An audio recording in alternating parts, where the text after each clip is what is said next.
दोस्तों 31 तारीख को लास्ट एग्जाम था और 3 दिन बाद आंसर की जारी कर दी गई है। आप सभी जाकर के आंसर की मिला भी सकते हैं और कईयों ने मतलब लगभग सभी ने ही मिला ली होगी अब से पहले।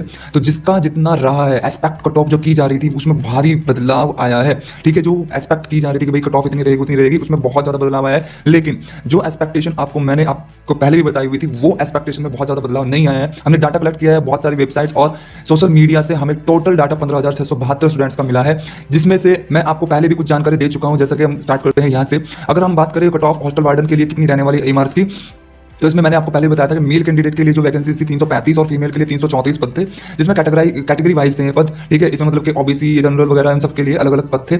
और इसके बाद टोटल फॉर्म फिलअप कितने हुए थे ये भी मैंने आपको बताया था, 5,47,442 इतने एग्जैक्टली फॉर्म सबमिट किए गए थे। एग्जैक्टली ये जो है 5.5 लाख मान करके चल देते हैं, जिसमें 60% अटेंडेंस रही थी आपकी। और 60% अटेंडेंस के अगर हिसाब से देखा जाए तो लगभग आपके जो है बन जाएंगे यहाँ पर लगभग 3.5 लाख के आसपास बच्चे ऐसे रहेंगे जिनके बीच कॉम्पिटिशन हुआ है। ठीक है, और कॉम्पिटिशन में भी जो है कहीं ना कहीं ये है कि बहुत सारी प्रॉब्लम्स रही हैं बच्चों को एग्जाम करने में। ठीक है, वो कैसी प्रॉब्लम्स रही हैं उसको भी हम डिस्कस करेंगे। सबसे पहले बात कर लेते हैं नेगेटिव मार्किंग, जो कि गेम चेंजर साबित हुई है। आंसर की चैलेंज भी किए जा रहे हैं। सबसे पहले मैं आपको बता दूं, जो आंसर की आपको मिली है यहाँ पर ऑफिशियल आंसर की जो आई है उसमें 5 से 6 क्वेश्चन है। मैं आपको ये भी बता दूंगा कौन से क्वेश्चन है जिनको सबसे ज्यादा चैलेंज किया जा रहा है, और ये बहुत बड़ी संख्या होती है 5 से 6 क्वेश्चन। ठीक है, अगर मैं चेंज होकर के आता है तो भाई बिल्कुल मतलब चेंज हो जाएगा। ठीक है, इसके बाद अगर मैं बात करूं डाटा 15,672 स्टूडेंट्स का जो है वोटिंग कराई गई अलग अलग वेबसाइट्स और अलग अलग जो है सोशल मीडिया पर। तो वहां पर हमें पता चला कि देखो 20% जो है 20% ऐसे स्टूडेंट हैं जिनके 60 मार्क्स से कम है, 35% ऐसे स्टूडेंट रहे हैं जिनके 60 to 70 हैं, अब 24% 70 to 80 रहे हैं, 18% ऐसे स्टूडेंट हैं जिनके 80 से मान करके चलते हैं आप 90, ठीक है, इनके बीच में रहे हैं, और 3% ऐसे स्टूडेंट हैं जिनके 90 से ऊपर मार्क्स रहे हैं। अब इस अगर डाटा को, बहुत बड़ा डाटा है लेकिन फिर भी इतना बड़ा डाटा नहीं है देखो, क्योंकि 3.5 लाख कहाँ पे है, 15,000 कहाँ पे है, कोई बहुत बड़े वैल्यू नहीं रखती है। हो सकता है जो बच्चे हुए हैं जिन्होंने वेटिंग नहीं की है तो उनकी परसेंटेज यहाँ पर बढ़ जाए। ठीक है, हो सकता है यहाँ पर परसेंटेज बढ़ जाए, हो सकता है यहाँ पर परसेंटेज बढ़ जाए, तो ये मैटर नहीं करता है। लेकिन हाँ, ये कहीं ना कहीं एक सिस्टमैटिक तरीके से बढ़ी हुई परसेंटेज है जो कहीं ना कहीं इसी रूप में रहने वाली है। लेकिन हाँ देखो, कहा कुछ नहीं जा सकता है कि परसेंटेज कोई भी बढ़ सकती है यहाँ पर। खैर, एस्पेक्ट कट ऑफ इस अगर डाटा के आधार पर मैं आपको बताऊं तो वो क्या रहने वाली है।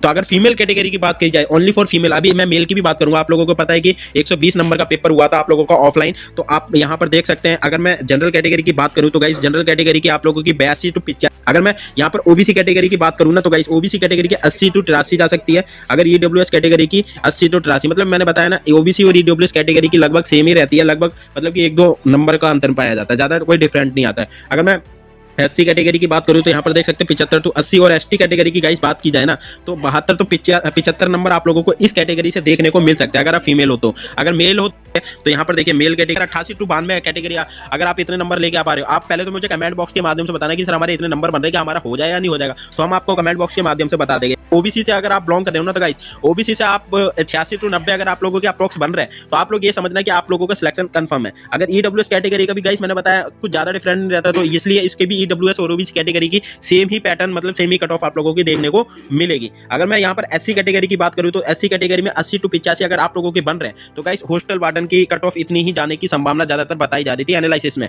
ठीक है, बच्चों से जब रिव्यू लिया गया था। और यहाँ पर एसटी कैटेगरी की बात की जाए तो एसटी कैटेगरी में अगर आपके 75 to 80 नंबर बन रहे हैं तो गाइस इसमें भी आप लोगों का हो जाएगा। आप लोग इतना लेके रही बात रिजल्ट की, देखो रिजल्ट आने में बहुत ज्यादा टाइम नहीं लगने वाला है, क्योंकि जैसा एक्सपेक्ट किया जा रहा था कि आंसर की आने में मतलब कि भाई लगभग 15 जनवरी तक या 10 जनवरी तक आंसर की आएगी। ईएमआरएस ने बहुत जल्दी आंसर की जो है जारी कर दी। उसके बाद रिजल्ट जारी होने में बहुत ज्यादा टाइम नहीं लगने वाला। रिजल्ट आप ये समझ करके चलो कि जनवरी में ही आपको रिजल्ट देखने को मिल जाएगा, और आपका जो डॉक्यूमेंट वेरिफिकेशन है वो सारी की सारी चीजें आपकी फरवरी तक संभव हो सकती है।